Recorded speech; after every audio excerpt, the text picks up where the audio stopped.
Hey everybody, today we're talking about stories as games, and I had you read a piece by Henry Jenkins called Game Design as Narrative Architecture. It's a pretty short piece, but it's also fairly dense. It's got a lot of terms, and I kind of wanted to go through them with you guys today just to kind of cover all of that. Before we try to get through a lot of the more headier concepts that Jenkins is going through in this short piece, I kind of wanted to give you the framing tale for why Henry Jenkins wrote this at the time that he did. This piece is about 13 years old. It came out in 2004.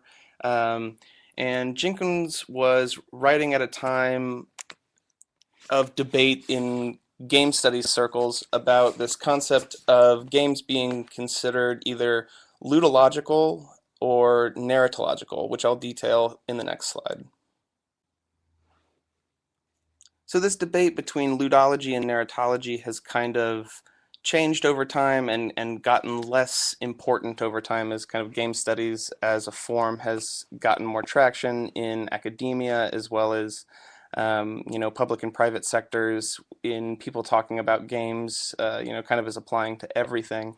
But in the context of when this was written, ludology versus narratology was a pretty hotly debated item between such theorists and game designers like Jesper Juul, who was a notable ludologist, still is, who kind of thought of games as abstract and formal systems. So thinking about what kind of programs a game and what kind of by necessity is part of that game, which is kind of different from what someone like Janet Murray, who was a theorist and an academic, who was probably the most outspoken supporter of a narratological view of games, which is kind of thinking them as novel forms of narrative, meaning that they are storytelling devices that have their kind of own peculiar ways of delivering story. And this was a pretty hotly debated item for many years, up until maybe about 2010, when I believe Janet Murray wrote a piece that I believe was called The Final Word on Ludology versus Narratology.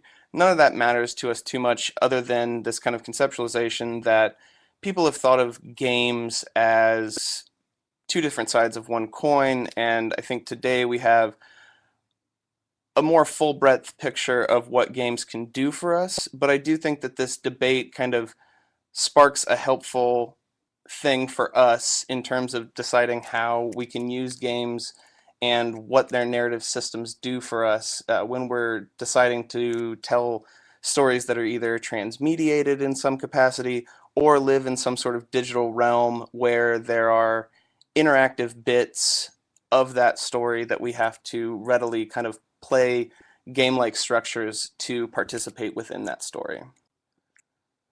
So in Jenkins's attempt to kind of mend the rift between ludologists and narratologists in describing games, he comes up with these 5 points that he starts with in his article. And the first is not all games tell stories. He looks to abstract games like Tetris, which I think we're probably all aware of, that don't readily tell a story, but people have experiences with those games nonetheless. He then outlines that mini games do have narrative aspirations. They want to tell some sort of story, do this in a variety of ways. Video games featuring things like cutscenes and giving you pieces of the narrative in kind of mechanical ways that way. He also says that narrative analysis need not be prescriptive, and he's responding to some of the kind of narratological views of video games as needing to fit within some sort of classical structure of narrative that's authored by one person and things like that. He also puts out the dictate that the experience of playing games can never simply be experiencing a story, that there are all kinds of incidental things like controls and interface and things like that that shape the experience that we do have with a game, that can't make it kind of reducible to kind of just a story. And lastly, he says that if some games do tell stories, they're unlikely to do so in ways that other media tells stories. He's kind of describing video games as its own form and that it's going to do things differently as as compared to other kind of narrative devices and different media. So these are just some things that he kind of lines out, to frame his argument about spatiality and environmental storytelling. So as Jenkins kind of props video games up on this concept of spatiality and using space as a means to construct or act as an architect for narrative is a difference in thought to most narratological views of story, and in terms of how we, the readers or the viewers, players, whatever, kind of get that story. So Jenkins calls for game designers to be thought of less as storytellers and more as what he calls narrative architects. He says that game designers design worlds and sculpt spaces, and goes on further to kind of describe how most documentation for video games often focuses on level design over plot. And this situates video games in a much older, larger historical tradition of what he calls spatial stories. So he speaks about Dungeons and Dragons and kind of board games related to that, where before we think of the kind of plot that our group uses as we kind of traverse a dungeon, the dungeon master has to make that dungeon, has to sculpt that world in space. So he also kind of points to adventure texts like Lord of the Rings and Jules Verne and other things to kind of situate games and, I guess, game telling as spatial stories that kind of fit within this larger tradition of trying to use space to kind of make something involving or engaging or kind of experiential for the reader or player or viewer or whatever it may be. So going a little further with Jenkins's concept of environmental storytelling, he uses some quotation from this guy Don Carson, who's a Disney Imagineer, who says that the story element is infused into the physical space a guest walks or rides through. So he's speaking about Disney theme parks and how you can kind of use your environment to evoke a story, embed a story, enact something, some sort of action, purely by kind of how you situate the person experiencing the text next to that text. Be it that text kind of meaning either a book or an amusement park ride, a video game, anything. And he also has this quote, environmental storytelling creates the preconditions for an immersive narrative experience, meaning that what environmental storytelling does is puts the power of the story in the mind of the person experiencing it, and they get to kind of construct the details around them of the story that they're experiencing. So Jenkins looks to spatial stories as a way to create immersive experiences, and he does that in relationship to video games specifically as something that they do. And this is kind of where I want to break a little bit from Jenkins' conceptualization of games as storytelling, only insofar as I kind of want to get across to you guys that while we're not necessarily making games in this class, we may, but we may not. So to that end, I'm using this idea of game design as narrative architecture to kind of impress upon you ways in which you can always go back to increase the amount of what you would perceive as interactivity or participation in your readers. As we've kind of looked at over the course of the semester, this idea that your participant is actually such an active component of how you are constructing a story and how you guide that person through your story. So using that knowledge, Jenkins kind of defines spatial stories as potentially doing four things, and these things can happen, all at the same time. They can happen, only as one, but that this is what kind of spatial stories do. They can either evoke pre-existing narrative associations that we may have, with something.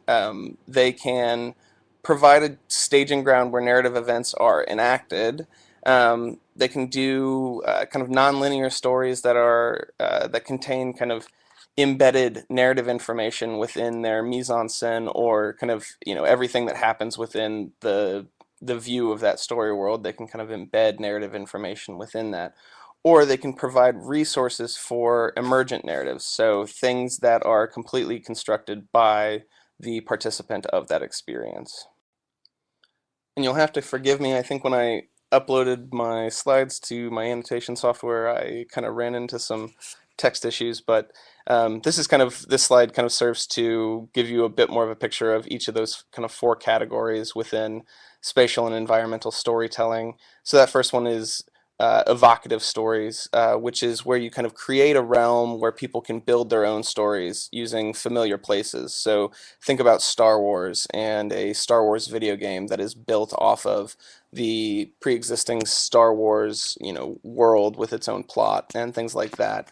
But the video game can do something different with those evocative stories that it can tell. Enacting stories kind of is where we're using a space that has kind of clearly defined goals, and those goals may contribute to an overall story. So even right there, you can kind of see the overlap between like what might be evocative versus what might be enacting. But it's this idea that defined goals are kind of what contribute to participation in one of those environmental stories. Embedded narrative, I kind of got to this on the last slide, but the important bit here is that these are nonlinear stories, but the bits and pieces of those stories are kind of assembled for meaning. So this happens a lot in alternate reality games or kind of collective detective games that we've looked at already throughout the course of this semester. Um, and lastly, emergent narratives, which is kind of thinking about space as like an open sandbox that's been mapped onto a game space. So Jenkins cites The Sims at the time that he's writing. We may think of things like Minecraft, or maybe even a little more dated would be like Second Life, as games that kind of give us an open sandbox to kind of create and mess around in.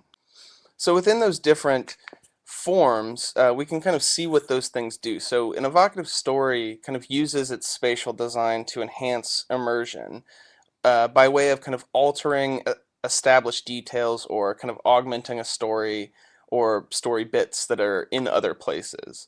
Enacting stories use character or participant movement through space to kind of change the pace of the plot. Um, Embedded narratives, as Jenkins says, are kind of like memory palaces that must be deciphered. So the plot is kind of reconstructed by the player.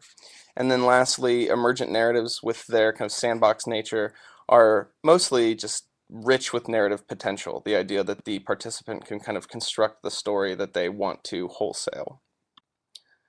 So the last concept that Jenkins gets into is this differentiation between his concept of Suzette and Fabula. He kind of presents Suzette as the plot of a story, and the Fabula as the story itself. So what he means by that is the plot is kind of the structure of the story, all of the kind of causal events that we see and hear, as participants or viewers or readers. And then the story, or the fabula, is kind of our mental construction of the chronology and the importance of those causal events over time. So the plot is more kind of what happens, and the fabula is kind of like what we think, of the story as it happens as a result of that. So I think this is a really useful concept, even though he's kind of borrowing from literary and filmic traditions more so than anything from game studies here. But I think it's really useful to start thinking about this differentiation between plot and story, Suzette and fabula, in terms of how we design experiences, because that's what we're here to do and what we're going to get into starting next week. So as you kind of read through Jenkins, think about Suzette as what you, or the constructor of an experience, designs, and think about fabula as what the person experiencing it actually experiences as they go through that story or that game or kind of whatever you're constructing and designing as the kind of Suzette of that story.